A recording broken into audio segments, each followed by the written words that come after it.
So if you think about the language skills, they can be broadly classified into two buckets. One is receptive skills, which is listening and reading. And the other one is productive skills, which is speaking and writing.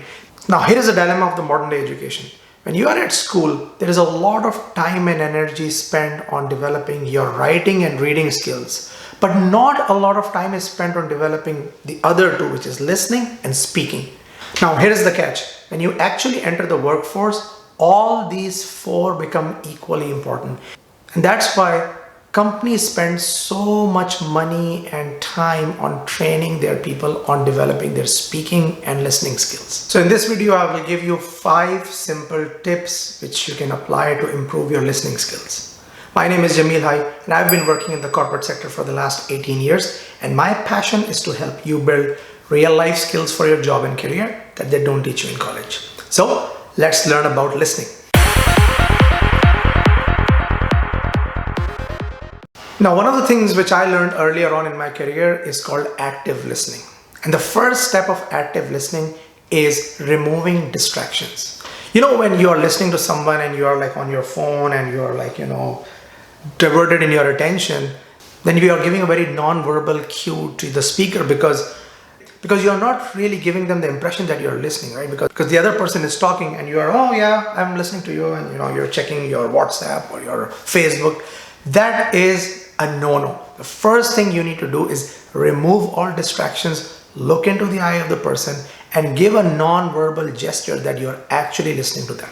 Because that's how you will make the other person feel comfortable. Now, the second step of the process is do not judge. Defer judgment as much as you can. When we are not good listeners, what happens is sometimes somebody would start talking to us, and within the first couple of seconds, we would start making up a story in our head that, oh, you know what? I know what this person is going to talk about. And I just know where this conversation is going, so I better not even listen to this conversation. So by doing so, you may still be technically listening to the person, but mentally you have shut off your mind. But the reason why deferring that judgment is so important is that maybe this person is talking about something different, or this could be a totally different conversation. So by deferring judgment, you are letting the other person actually speak up, and you can then process that information, and then you might rethink that, oh, you know what, I thought this conversation about something else, but you know what, this is a really good point this person is making. I better listen to this person in more detail. So that's why this second step is so critical.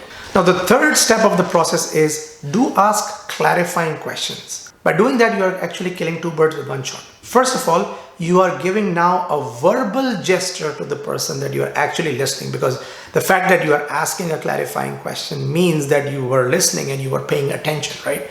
And then secondly, in order to just even move the conversation forward, those clarifying questions are probably a good idea, because as this other person starts talking, you might be thinking, oh, you know what? Okay, I'm hearing this person, but what about this and what about that? So ask those clarifying questions very transparently so that the two-way dialogue is established.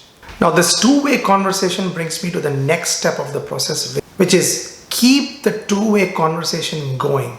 This is another risk area for new listeners or people who haven't practiced the listening skill very well, that sometimes a person will start talking to you, and then after a few minutes, you'll listen to the story, you will have a two-way dialogue, but then you will say, oh, by the way, this thing happened with me. And then you will start your own story, and then you will go into this never-ending spiral of telling your side of the story.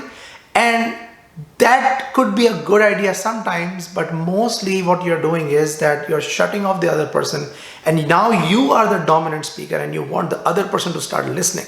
In a lot of cases, that person may have not even finished their story. So you become so passionate about telling what happened to you, or the chord that this person struck with you was so strong that now you're saying that, oh, you know what, I need to tell him this story as well. So just be a bit careful there, because this is a two-way dialogue. Let this other person finish their story or finish what they are trying to tell you, and give yourself a very fair chance to listen.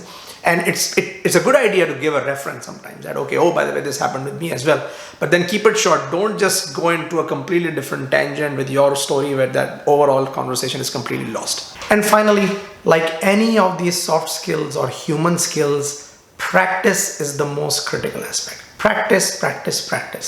So practicing listening should not be very difficult. Just find someone, start talking to them, and try to follow these 4 steps which I just walked you through. So I hope you enjoyed this video. Keep watching, subscribe, learn, and apply these skills to your job and career.